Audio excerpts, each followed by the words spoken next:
Hello students, welcome back to Ligade Pali junior college of science in Karad.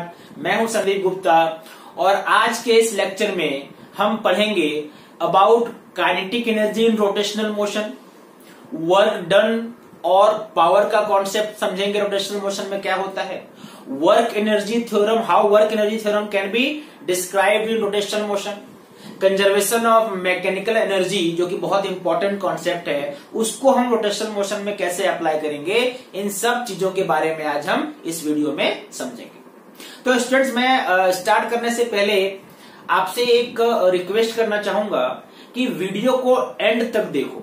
अगर किसी concept को आपको अच्छे से समझना है, ठीक है, तो वीडियो को एंड तक देखना जरूरी है। अगर किसी पॉइंट पे आप नहीं समझते हो तो वहां पे छोड़ देने की बजाय उस पॉइंट को, उस टाइम को नीचे कमेंट बॉक्स में लिखो कि इतने टाइम में ये पॉइंट समझ में नहीं आया, बट इंश्योर करो कि आप वीडियो को एंड तक देखते, ठीक है। तो चलो स्टार्ट करते हैं। सबसे पहले समझते हैं about kinetic energy in rotation. अभी तक हमने पढ़ा है kinetic energy in translational motion, और ये आपको मालूम है इसका फॉर्मूला क्या होता है, half M we square, where m is mass and v is velocity. तो ये तो हमें मालूम है। अब हम अभी क्या समझने वाले हैं, अभी हम समझने वाले हैं kinetic energy in pure rotational motion और kinetic energy in translational plus rotational, दोनों तरह का जब मोशन हो तब हम कैसे काइनेटिक एनर्जी को एक्सप्रेस करेंगे, ठीक है। तो सबसे पहले मैं लेता हूं in pure rotation, we will discuss kinetic energy in pure rotation, ठीक है। इसके लिए एक एग्जांपल लो। मान लो कि कोई एक बॉडी है, ठीक है, लेट्स सपोज मैंने भी एक शेप का एक रिजिड बॉडी मान लो यहां पे लेते हैं, है ना, और वो रिजिड बॉडी किसी given axis, let's suppose this is the axis, इस एक्सिस के अबाउट ओमेगा एंगुलर वेलोसिटी से रोटेट कर रहा है, ठीक है, ऐसे रोटेट कर रहा है। अब आपको प्योर रोटेशन हम कब बोलते हैं आपको मालूम है ना, जब हम प्योर रोटेशन हम तब बोलते हैं जब ये एक्सिस, जिस एक्सिस के अबाउट बॉडी रोटेट कर रहा है, वो एक्सिस जो है रेस्ट में होना चाहिए। Axis is at rest, axis move नहीं कर रहा है, ठीक है। यानी जिस फ्रेम से आप देख रहे हैं उस फ्रेम में एक्सिस जो है वो रेस्ट में है, तो हम बोलेंगे उस फ्रेम के रिस्पेक्ट में बॉडी प्योर रोटेशन में है। ये हमेशा याद रखो कि एक्सिस जो है, ठीक है, एक्सिस के फ्रेम के हिसाब, हम किस फ्रेम से एक्सिस को ऑब्जर्व करते हैं। बहुत बार एक बॉडी आपको रोटेशन में और ट्रांसलेशन दोनों में दिखेगा, लेकिन अगर एक्सिस चेंज कर दोगे आप, ठीक है, तो बॉडी प्योर रोटेशन में भी आ जाता है। इस कॉन्सेप्ट को भी आप आगे समझोगे। लेकिन चलो मान लो मैंने बोला कि ये एक्सिस जो है रेस्ट में है, मतलब fixed axis, axis is fixed. तो अगर ये एक्सिस फिक्स्ड है और ये बॉडी जो है वो रोटेट कर रहा है ओमेगा के स्पीड से, आपको निकालना है काइनेटिक एनर्जी, तो हम क्या इमेजिन करेंगे, हम इमेजिन करेंगे एक स्मॉल पार्टिकल यहां पे ले लो। पूरे बॉडी का निकालने के लिए हम निकालेंगे बाद में। पहले आपने एक स्मॉल पार्टिकल इमेजिन किया उस रिजिड बॉडी में जिसका मास dm है, ठीक है, और इसका सेंटर एक्सिस से डिस्टेंस जो है वो कितना है, r है। अगर ये घूम रहा है पूरा बॉडी, तो इसके घूमने का सर्कल कुछ ऐसा बनेगा, ये इस सर्कल में घूम रहा है, ठीक है, dm जो है वो इस सर्कल में घूम रहा है। अच्छा, अब ये dm अगर घूम रहा है तो इसका कुछ एंगुलर स्पीड होगा। एंगुलर स्पीड वही होगा जो पूरे रिजिड बॉडी का है ना। रिजिड बॉडी में रोटेशन में हर बॉडी का, हर पार्ट्स का एंगुलर स्पीड क्या होता है, सेम होता है, और इसका एक अपना लीनियर वेलोसिटी होगा v, और v किसके इक्वल होगा, r इंटू ओमेगा, इतना आपको मालूम है, ठीक है। तो अगर इसका हम काइनेटिक एनर्जी निकालें, इसका सिर्फ इस बॉडी का dm है ना, इसका अगर हम काइनेटिक एनर्जी निकालेंगे तो कैसा निकलेगा, ये काइनेटिक एनर्जी इसका हो जाएगा हाफ m के जगह में आपने क्या लिया है, dm लिया है, into v square. That means ये जो काइनेटिक एनर्जी इस बॉडी का है छोटे से dm का, इसको आप वहां पे v equal to r omega कर दोगे तो क्या हो जाएगा, आर स्क्वायर ओमेगा स्क्वायर। देखो dm इंटू आर स्क्वायर इस स्मॉल पार्टिकल का मोमेंट ऑफ इनर्शिया है, mass into r square. R क्या है, perpendicular distance from the axis, यानी ये एक्चुअल में मोमेंट ऑफ इनर्शिया है।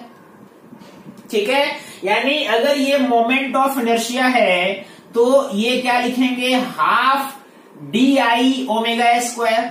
डी आई मैंने क्यों लिखा, क्योंकि मैं एक स्मॉल पार्टिकल का मोमेंट ऑफ इनर्शिया निकाल रहा हूं जो उस रिजिड बॉडी पे।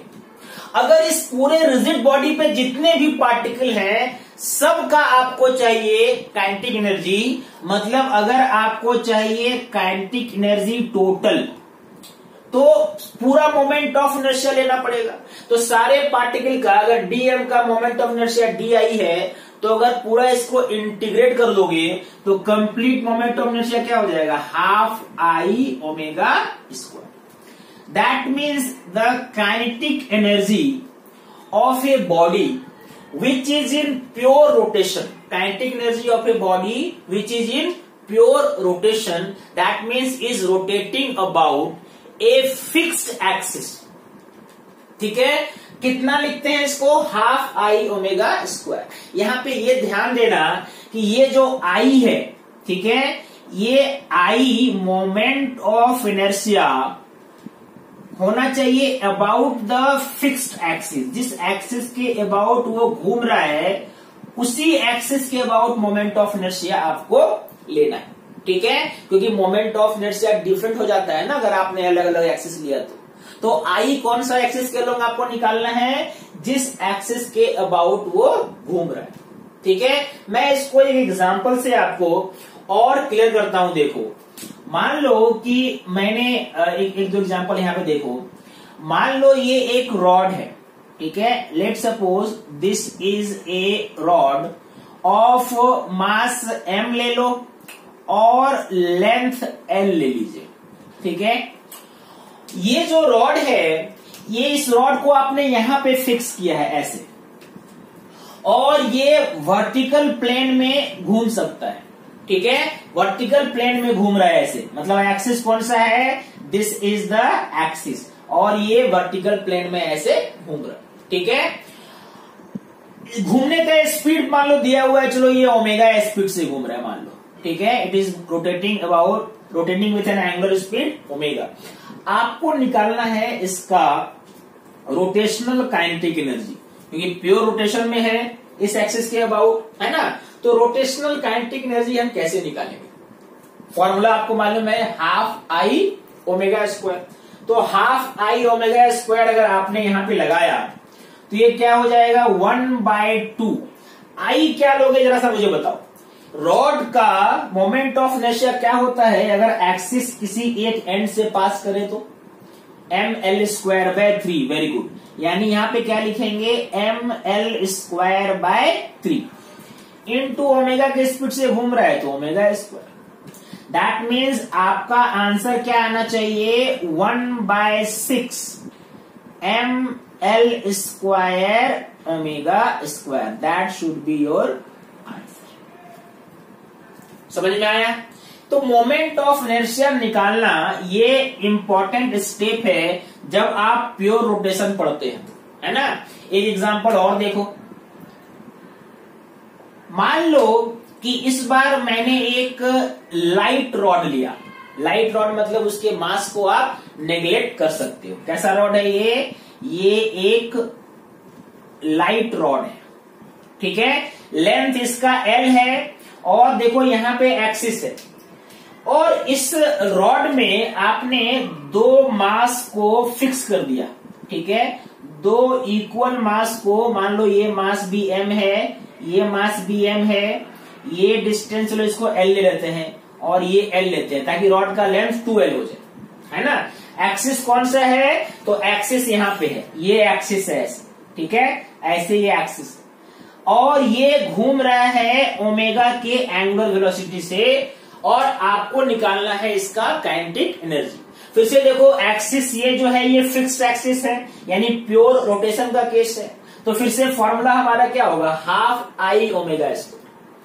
आई जब यहां पे निकालेंगे तो रॉड चूंकि लाइट है तो रॉड का मोमेंट ऑफ इनर्शिया नहीं लेंगे। जो दो मास है एम और ये एम, इन दोनों का मोमेंट ऑफ इनर्शिया हम लेंगे। यानी सॉल्व जब करोगे, जब काइनेटिक एनर्जी आप फाइंड करोगे तो काइनेटिक एनर्जी कैसे फाइंड होगा, यहां पे लिखोगे हाफ आई। क्या होगा मुझे बताओ, पहले एम का आई जब निकालोगे तो एल प्लस एल यानी 2l डिस्टेंस पे है, तो m इंटू क्या लिखेंगे 2l स्क्वायर, करेक्ट है। और ये जो m है ये l डिस्टेंस पे है, तो यहां क्या लिखेंगे m इंटू एल स्क्वायर। ये क्या हो गया, पूरा मोमेंट ऑफ इनर्शिया हो गया सिस्टम का, ठीक है, इंटू ओमेगा स्क्वायर, करेक्ट है। अच्छा, अब इसमें देखो, अगर मान लो इसको आप कितना हो जाएगा, ये 4 हो जाएगा ना, हाँ 4l square L square 5l square, यानी ये आपका हो जाएगा 5ml स्क्वायर बाय 2, और ओमेगा स्क्वायर तो है ही, 5ml square omega square by 2, ठीक है। This is moment of inertia of this system. जहां पे हमने जूम किया है कि मोशन जो है वो प्योर रोटेशन है, वहां पे फॉर्मूला हमने क्या लगाया, हाफ आई ओमेगा स्क्वायर, ठीक है, समझ में आया आपको। अब दूसरा जो कैटेगरी है कि रोटेशन भी हो और ट्रांसलेशन भी हो, है ना, मतलब कंबाइंड मोशन, उसमें हम कैसे निकालेंगे काइनेटिक एनर्जी, अब उसको मैं बताता हूं।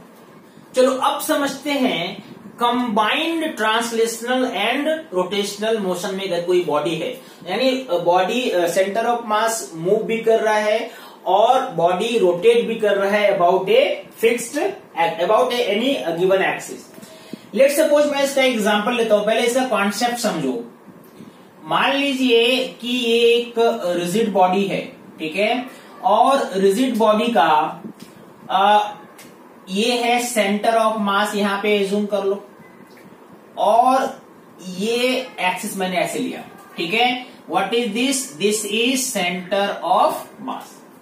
तो इस एक्सिस के अबाउट ये घूम भी रहा है ओमेगा स्पीड से, और साथ ही साथ ये सेंटर ऑफ मास आगे भी बढ़ रहा है v के स्पीड से। मैं इसको लिखता हूं वेलोसिटी ऑफ सेंटर ऑफ मास, यानी रोटेशन भी हो रहा है और ट्रांसलेशन भी हो रहा है, ठीक है। तो ऐसे कंडीशन में अगर आप इसको, आपको निकालना है काइनेटिक एनर्जी, तो इसको दो अलग अलग काइनेटिक एनर्जी को हम कंबाइन करते हैं। एक काइनेटिक एनर्जी जो आप लेंगे वो तो इसके रोटेशन के कारण है ना, जो ये रोटेट कर रहा है उसके कारण काइनेटिक एनर्जी है, ठीक है। और एक्सिस कौन सा है, सेंटर ऑफ मास को पास करता हुआ एक्सिस, यानी इसके कारण कितना हो जाएगा काइनेटिक एनर्जी। मैंने आपको बताया हाफ आई ओमेगा स्क्वायर, आई कौन सा मैंने लिया है, moment of inertia about an axis passing through centre of mass. और दूसरा ये चूंकि ट्रांसलेट भी कर रहा है, तो इस बार मान लो ये वेलोसिटी, ये सेंटर ऑफ मास है और ये ट्रांसलेट कर रहा है वीसी स्पीड से या वीसीएम स्पीड से, तो इसके कारण कितना हो जाएगा, ये काइनेटिक एनर्जी क्या है, ड्यू टू रोटेशन, और ये है kinetic energy due to translation, जिसका फॉर्मूला आपको मालूम है हाफ वीसीएम स्क्वायर। तो जब हम टोटल काइनेटिक एनर्जी निकालेंगे, है ना, that means kinetic energy total, that will be half m vcm square plus rotation के कारण हाफ IC ओमेगा स्क्वायर, ठीक है। ऐसे आपको टोटल काइनेटिक एनर्जी निकालना है। VCM क्या है, velocity of centre of mass, और IC क्या है, moment of inertia about the axis passing through centre of mass. इन दोनों को निकाल के जब ऐड करोगे तो टोटल काइनेटिक एनर्जी आपको मिल जाएगा। ठीक है, समझ में आ रही बात। इसके एक दो एग्जांपल लो, आपको और अच्छे से कोई समझ में आएगा। ठीक है, मान लो कि आपको एक रॉड दिया हुआ है, ये एक रॉड है, ठीक है, जिसका मास अपन m पकड़ेंगे और लेंथ हम लेंगे l। ठीक है, रॉड, मान लो इस रॉड को मैंने लिखा ए बी। रॉड का जो ए एंड है ये लेफ्ट की साइड जा रहा है v स्पीड से, है ना, और ये जो राइट एंड है ये बी एंड है, ये राइट की तरफ जा रहा है 2b के स्पीड से। रॉड को आपने टेबल पे रखा है, ऐसे टेबल पे रखा है ना, और आपने कुछ ऐसा वेलोसिटी दिया कि ये वाला एंड इधर आ रहा है, ठीक है, v के स्पीड से, और ये वाला एंड आगे जा रहा है 2b के स्पीड से। तो क्या होगा, चूंकि स्पीड अलग अलग है तो ये रॉड आगे भी बढ़ेगा, और देखो यहाँ पे एक टॉर्क भी प्रोड्यूस हो रहा है, ऐसे ये घूमेगा भी, यानी ये घूमने का इसका ये टेंडेंसी होगा, लेकिन साथ साथ ये रॉड आगे भी बढ़ेगा। तो ट्रांसलेशनल प्लस रोटेशनल दोनों मोशन यहाँ पे हो रहा है।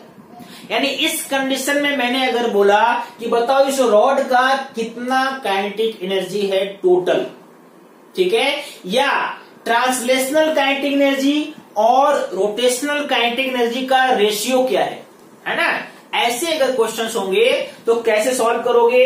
एक बार फिर से मैं आपको बताता हूं फॉर्मूला जो हम यूज करेंगे।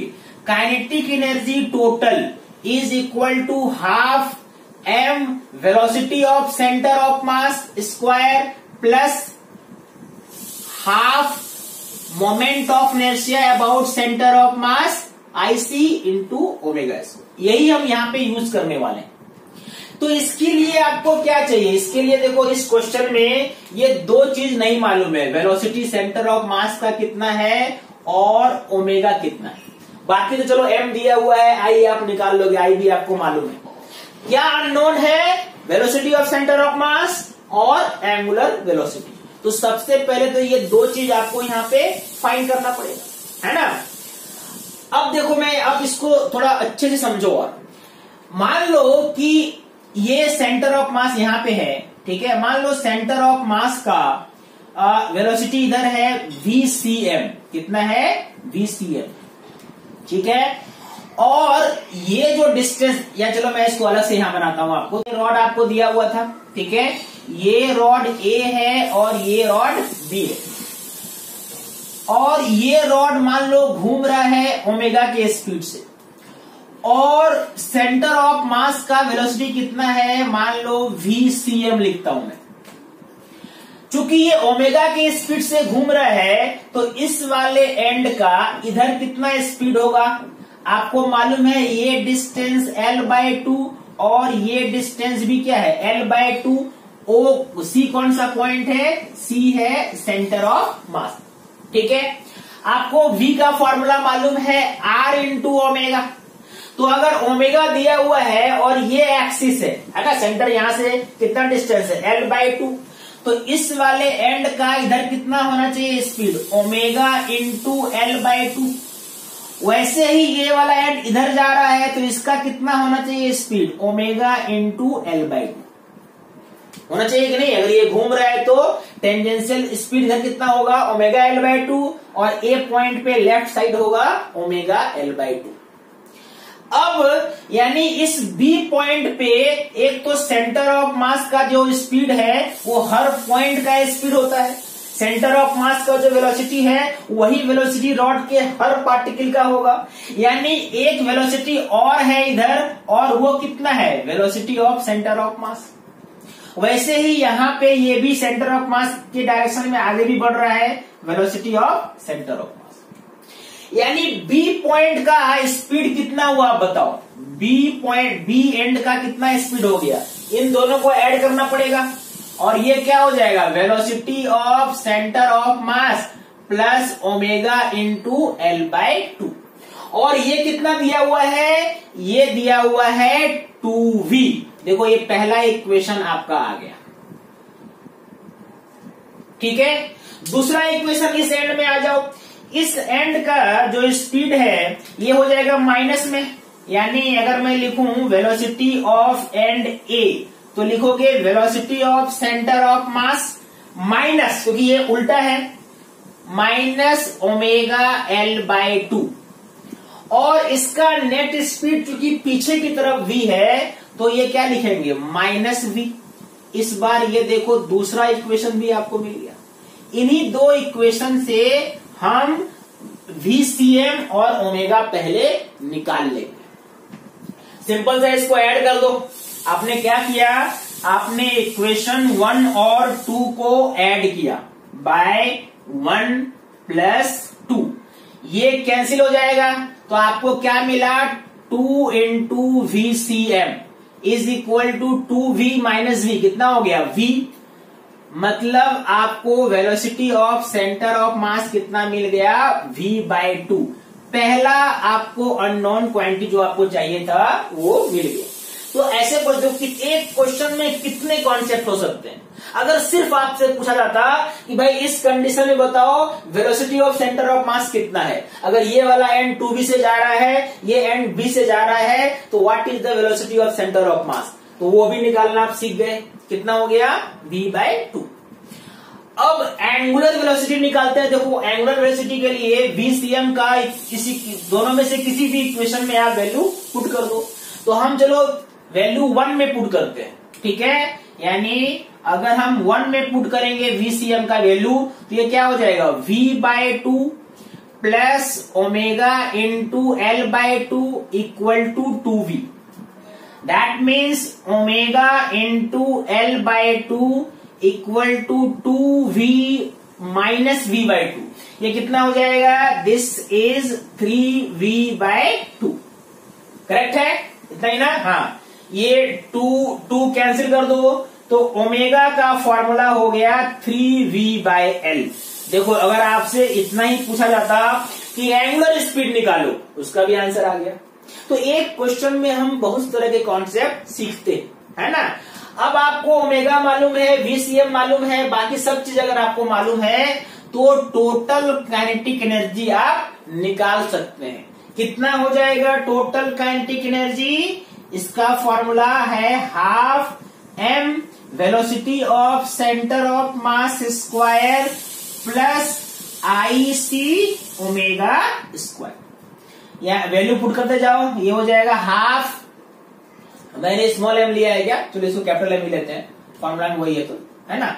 मान लो ½ m VCM कितना निकाला हमने v/2, स्क्वायर करोगे तो v²/4 प्लस IC।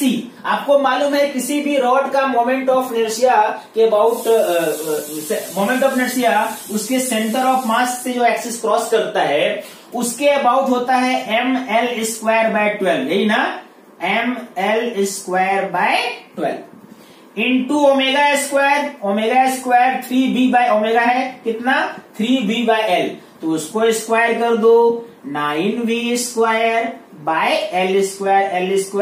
कैंसिल। यानी ये मेरे हिसाब से कितना आना चाहिए, mv² कॉमन ले लिया तो 1/8 प्लस 9/24। एलसीएम लोगे तो 24, 3 + 1 3 ना, हाँ 3 + 1 कितना हो गया 3 + 9 12/24। दैट मीन्स आंसर कितना हो गया 1/2 mv²। This is the total kinetic energy of the rod in this system. तो ऐसे हम किसी भी ऐसे पार्टिकल का जो कंबाइंड मोशन में है, ट्रांसलेशनल मोशन में है और साथ ही साथ रोटेशनल मोशन में भी है, तो टोटल काइनेटिक एनर्जी निकालने के लिए ऐसे प्रोसेस हम यूज करें।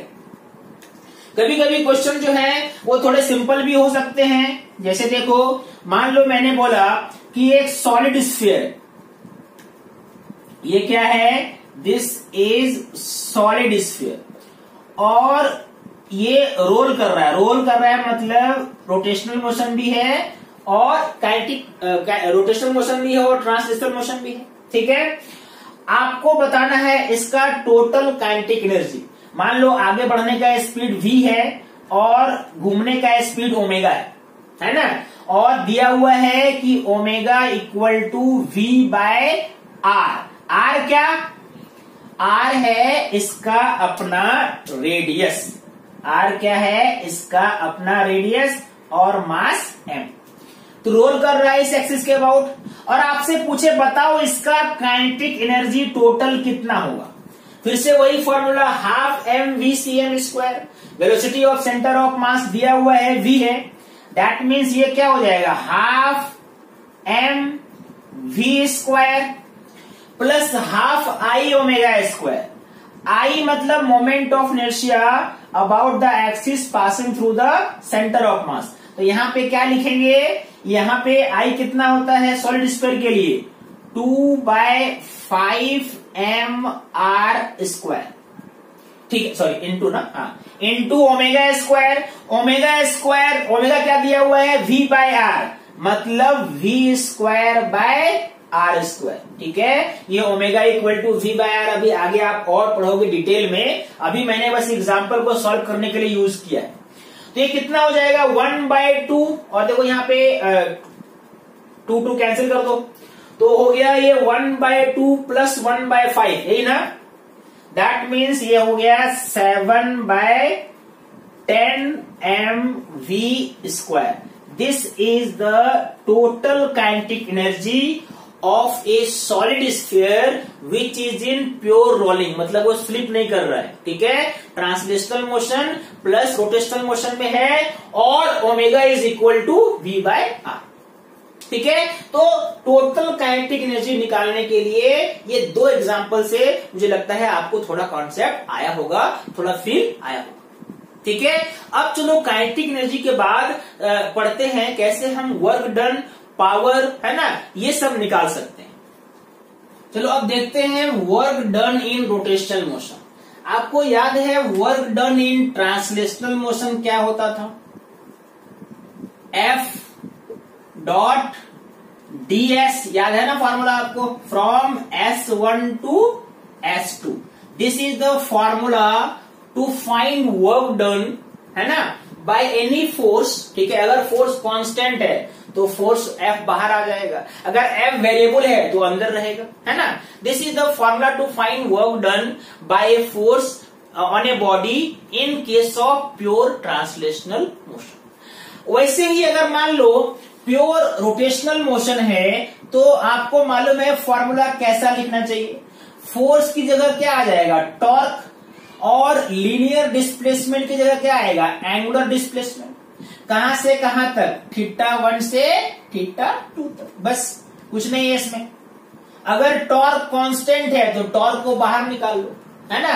That means in case of constant torque, ठीक है, ये दूसरा फॉर्मूला है, इन केस ऑफ कांस्टेंट टॉर्क, ठीक है, ये बाहर आ जाएगा तो फॉर्मूला क्या बन जाएगा, ये हो जाएगा टॉर्क θ2 माइनस θ1, यही ना।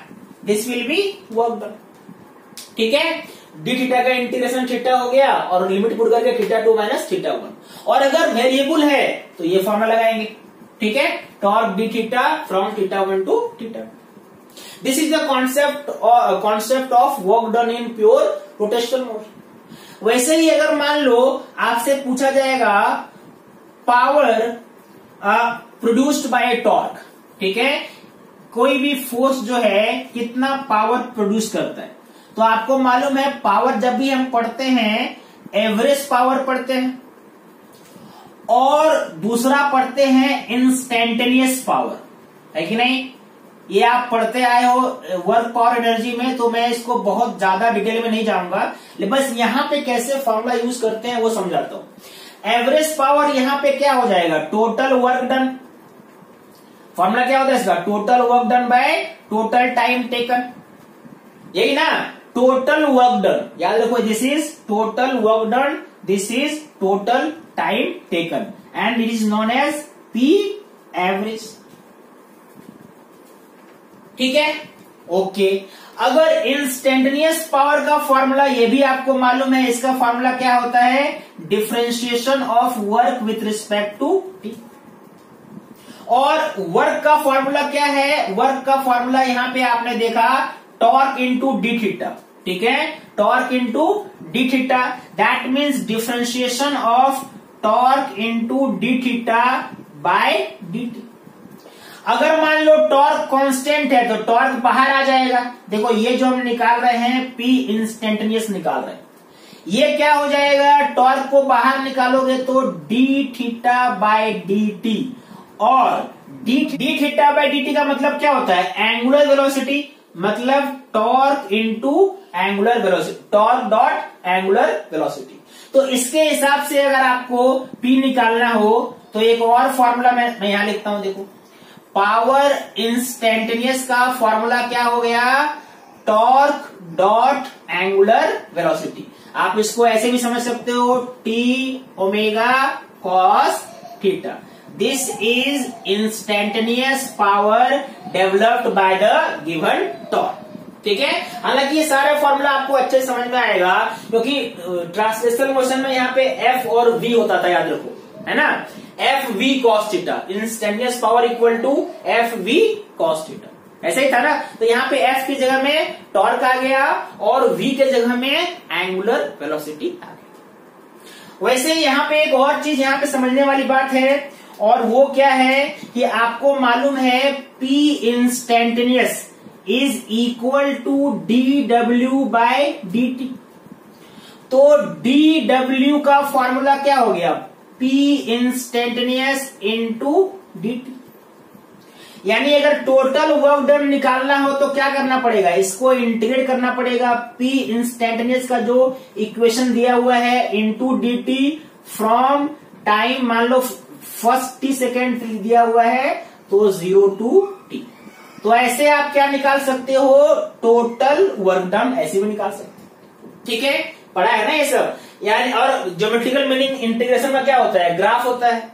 तो पावर और टाइम ग्राफ का जो एरिया होगा वहां से वर्क डन निकलेगा, और डिफरेंशिएशन का मतलब क्या होता है? स्लोप होता है। मतलब वर्क और टाइम ग्राफ का जो स्लोप होगा वो क्या देगा? Instantaneous power. Just in case of translational condition मैंने आपको समझाया। लिखना कैसे है वो याद रखो, बाकी ये सारा कंडीशन आपने वर्क एनर्जी पावर में पढ़ाई है, ठीक है। और भी आपने कुछ चीजें पढ़ी है, जैसे work energy theorem, conservation of energy, वो यहां कैसे अप्लाई करेंगे देखो, वो भी मैं एक एग्जांपल से अच्छे समझाता हूं। तो work energy theorem, work energy theorem का स्टेटमेंट क्या था? बोलो।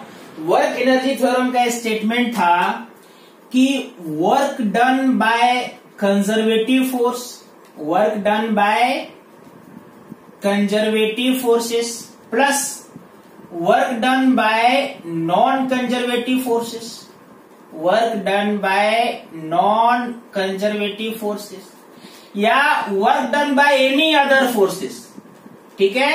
That means total work done, work done by conservative, work done by non conservative, work done by other forces, mean work done by total forces, जितने भी force type के force लग रहे हैं, that should be equal to change in kinetic energy of the body.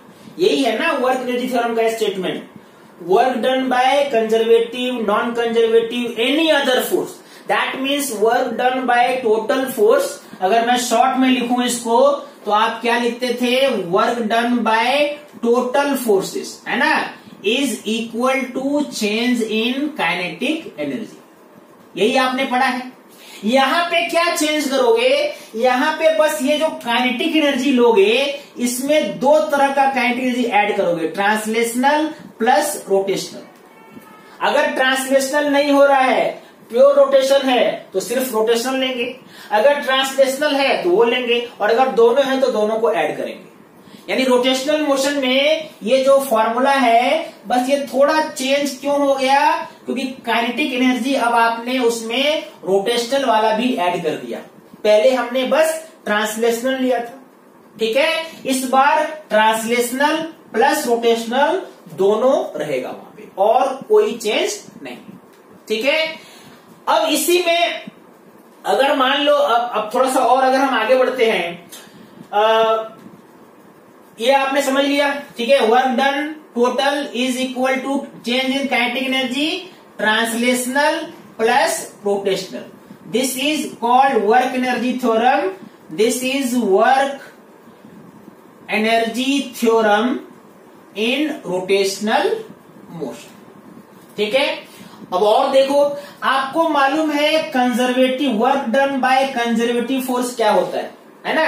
Work done bye, ये सब basic example है, आपको याद होना चाहिए। Work done by conservative force equal to negative of change in potential energy. ये मालूम है ना आपको। Work done by conservative force is equal to negative of change in potential energy. Delta u मतलब चेंज इन पोटेंशियल एनर्जी। तो यहां पे हम क्या लिख सकते हैं कंजर्वेटिव के जगह में minus delta u, because work done by conservative force is equal to change negative of change in potential energy, plus work done by non conservative force plus work done by other forces is equal to total change in kinetic energy. Total मतलब rotational plus kinetic. इसको उधर लेके जाओ तो क्या मिलेगा आपको, work done by non conservative plus work done by other forces equal to change in total kinetic energy plus change in potential energy. इस फॉर्म में भी आप इसको लिख सकते हो। यहीं से आपको एक और कॉन्सेप्ट मिलेगा, बहुत इंपॉर्टेंट कॉन्सेप्ट। अगर मान लो कि कोई नॉन कंजर्वेटिव फोर्स या कोई अदर फोर्स नहीं लग रहा है, that means only conservative forces, only conservative forces are doing work. हो सकता है अलग अलग फोर्स लग रहा हो लेकिन वर्क नहीं कर रहा है। वर्क कौन सा फोर्स कर रहा है, ओनली कंजर्वेटिव फोर्सेस। अगर सिर्फ कंजर्वेटिव फोर्स समझते हो ना, पढ़ा है ना आपने पहले, the work done should not depend upon the path followed by the particle. Conservative force कौन कौन से हैं, स्प्रिंग फोर्स कंजर्वेटिव है, ग्रेविटी कंजर्वेटिव फोर्स है, 12th में जाओगे तो इलेक्ट्रोस्टैटिक फोर्स भी कंजर्वेटिव फोर्स होगा। तीन ही फोर्स कंजर्वेटिव है आपके सिलेबस में, ठीक है। तो अगर मान लो only conservative forces are doing work, तो ये वर्क डन ये दोनों जीरो हो जाएगा।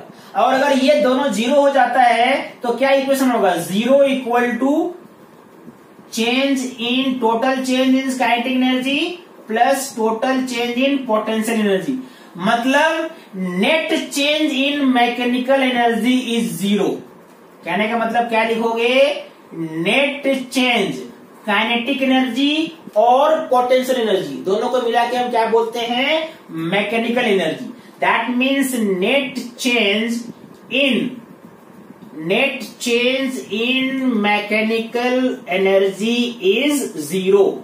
आपको ये कॉन्सेप्ट मालूम है, इसको क्या कहते हैं, बिल्कुल सही, इसको कहते हैं principle of conservation of mechanical energy, है ना। This is principle of conservation of mechanical energy. और ये क्या कहता है, अगर सिस्टम में सिर्फ कंजर्वेटिव फोर्स काम कर रहे हैं तो उस मैकेनिकल एनर्जी जो है वो कांस्टेंट रहेगा, उसमें कोई चेंज नहीं आएगा। जितना काइनेटिक एनर्जी में चेंज आया उसके उल्टा चेंज पोटेंशियल में आ जाएगा। मतलब जितना काइनेटिक एनर्जी डिक्रीज करेगा उतना ही पोटेंशियल एनर्जी इंक्रीज करेगा, है ना। इसके हिसाब से क्या लिख सकते हो, delta K E total equal to minus delta U. Minus sign क्या बताता है कि अगर ये इंक्रीज करेगा काइनेटिक एनर्जी तो पोटेंशियल एनर्जी उतना ही डिक्रीज करेगा, है कि नहीं। यही कॉन्सेप्ट है जो हम रोटेशनल मोशन में भी यूज करेंगे। रोटेशनल मोशन में बस ये ध्यान रखना कि काइनेटिक एनर्जी आप टोटल ले रहे, ठीक है। एक एग्जांपल से समझाऊंगा आपको। देखो एग्जांपल लेता हूं, देखो एक एग्जांपल लेते हैं, ठीक है। मान लो आपको एक रॉड दिया हुआ है जिसका मास m है और लेंथ l है, ठीक है। कितना मास है m और कितना लेंथ है l। मास m ले लो और इसका लेंथ है l।